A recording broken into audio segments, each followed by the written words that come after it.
Bicara soal logika, apakah tidak ada uang sama sekali di sekeliling Irjen Verdi Sambo yang diduga digunakan sebagai tindak pidana?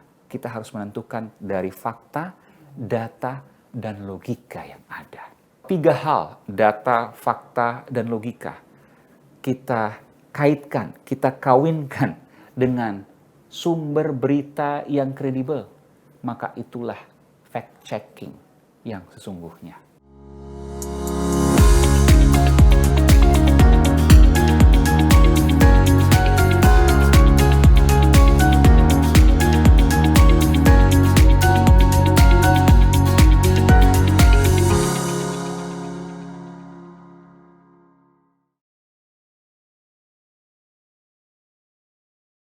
Halo, salam. Saya Aiman Wicaksono, pendengar podcast Aiman Wicaksono. Pada kali ini saya, jurnalis dan host program Aiman, akan menjelaskan salah satu kunci terpenting di jurnalistik, yakni fact-checking.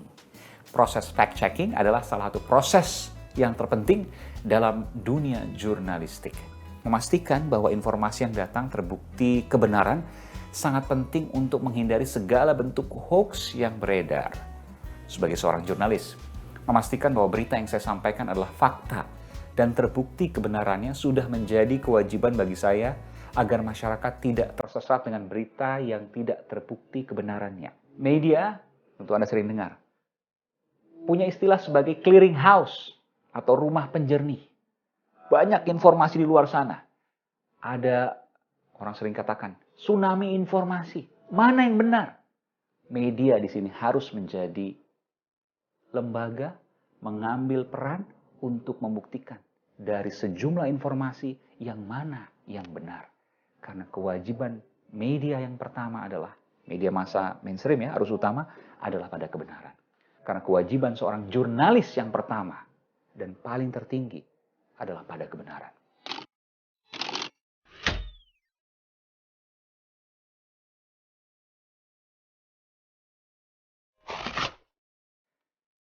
Di sini saya akan menyampaikan fact-checking menjadi kunci di dunia jurnalistik. Saya akan menjelaskan bagaimana proses fact-checking itu dilakukan.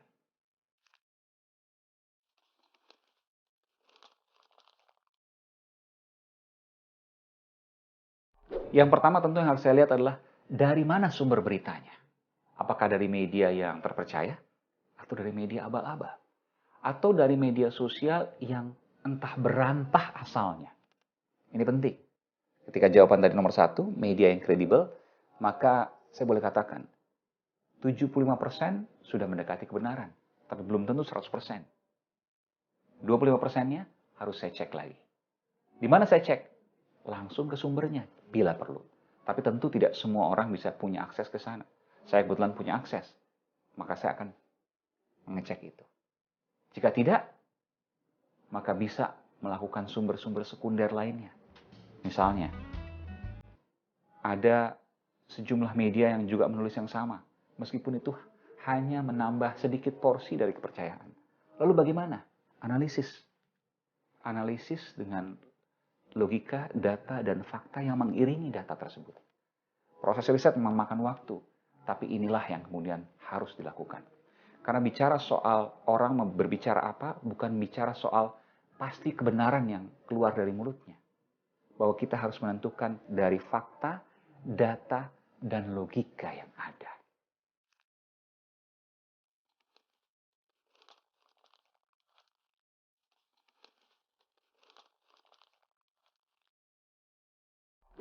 Yang diperiksa dari sebuah karya jurnalistik adalah prosesnya. Apakah proses yang saya dapatkan sudah benar? Dalam hal ini, iya. Karena saya mendapatkan sumber yang tentu saya tidak bisa menyampaikan, dan saya mendapatkan sumber yang juga saya sampaikan di dalam tayangan tersebut. Dan semuanya menyatakan ada. Tinggal jumlahnya berapa itu tentu menjadi sebuah pertanyaan yang harus diselidiki. Itu bicara soal data. Bahwa ada Kompolnas, salah satu komisionernya, yakni Albertus Wahyu Rudanto yang mengatakan bahwa ada uang tersebut dan sudah disita. Itu jelas kemudian disampaikan. Dan berapa jumlah uangnya, itu menjadi hal yang lain. Bahwa ada bunker dengan jumlah uang 900 miliar, mungkin tidak ada. Tapi tanpa bunker dengan jumlah uang yang berbeda, itu tentu punya fakta lain yang berbeda. Yang kedua, bicara soal logika. apakah tidak ada uang sama sekali di sekeliling Irjen Ferry Sambo yang diduga digunakan sebagai tindak pidana? Rasanya tidak mungkin. Karena kemarin ada dugaan suap yang diberikan oleh Irjen Ferry Sambo kepada LPSK. Ada juga dugaan uang hendak diberikan kepada Barada Eliezer jika kasus di SP3, jumlahnya 1 miliar rupiah. Lalu kemana uang-uang ini? Apakah masih dalam penyelidikan dan lain sebagainya? Tentu ini menjadi pertanyaan. Tapi saya tidak ingin mendahului hasil penyelidikan polisi. Tentu nanti kepolisian yang berhak untuk menyampaikan hasil penyelidikannya. Dan juga menjadi hak bagi masyarakat untuk kemudian mengawalnya.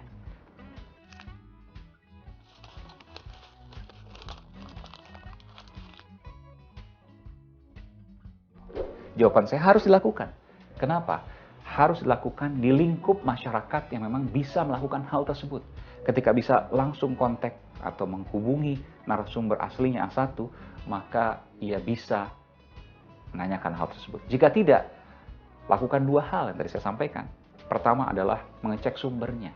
Yang kedua, menggunakan data, fakta, dan logika.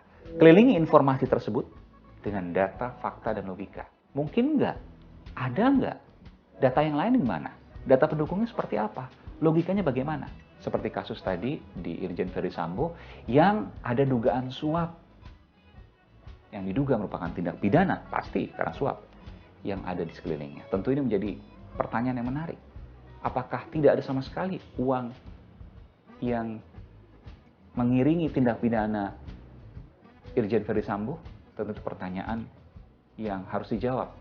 Yang ketika ditanyakan pada logika publik, pasti jawabannya pasti ada. Karena ada dugaan suap yang hendak diberikan, baik kepada Barada Eliezer maupun kepada LPSK. Ini masih abu-abu, ini masih dalam penyelidikan, dan kita tidak hendak mendahului hasil penyelidikan polisi. Bahwa 3 hal, data, fakta, dan logika, kita kaitkan, kita kawinkan dengan sumber berita yang kredibel, maka itulah fact-checking yang sesungguhnya, yang hakiki, yang harus dilakukan. Demikian episode Aiman Wicaksono kali ini. Sebagai seorang jurnalis, sudah kewajiban bagi saya untuk selalu memastikan bahwa berita yang saya sampaikan merupakan berita fakta dan juga prosesnya benar. Karena bagi saya memberikan berita yang aktual dan memiliki proses verifikasi jurnalistik yang ketat merupakan suatu keharusan yang dimiliki oleh seorang jurnalis. Dan jangan pernah meninggalkan hal tersebut, karena ini menjadi tanggung jawab besar bagi setiap jurnalis yang menyampaikan informasi, menganalisis informasi, dan mengkritisi informasi. Tunggu kisah menarik lainnya dari Aiman Wicaksono di episode berikutnya. Salam.